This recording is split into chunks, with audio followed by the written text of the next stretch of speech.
We have to invest in new green infrastructure to create millions of jobs. We need to prepare communities along our coasts for rising seas, others for higher temperatures and other climate dangers. We need to address the dangerous systemic financial risks fossil fuel presents to our economic system. There is work to be done, and it's overdue. So what's been stopping us? Well, 4 years ago, Senate Democrats came to the Senate floor and here exposed this web of denial and obstruction built by the fossil fuel industry to prevent meaningful action on climate change. This evil web is a front for billionaire polluters like the Kochs and fossil fuel pushers like ExxonMobil and Marathon Petroleum.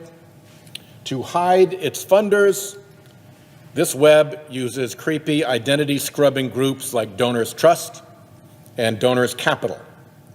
They move money and people around in the web in a whack-a-mole array of disposable groups with misleadingly wholesome names like the Heartland Institute or the Franklin Center for Government and Public Integrity.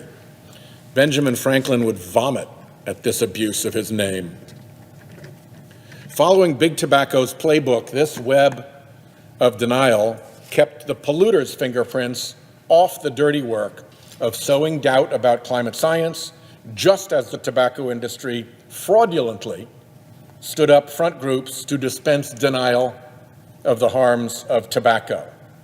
This polluter web of denial also kept the Republican Party in line by spending stunning amounts of money in American politics. Dr. Robert Bruhl, now of Brown University, created this graphic off of his research, and it gives you a sense of how big and how complex this web of denial is that the fossil fuel industry stood up. And it's funded by huge amounts of dark money, anonymous funders. When we exposed this web back in 2016, fossil fuel giants like ExxonMobil said they were out of the climate denial and obstruction business. Exxon claimed it hadn't funded the Heartland Institutes of the world for a decade.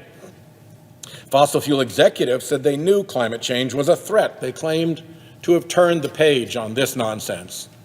Well, that just ain't so. The network of phony front groups, identity laundering outfits, and bogus PR campaigns is alive and well.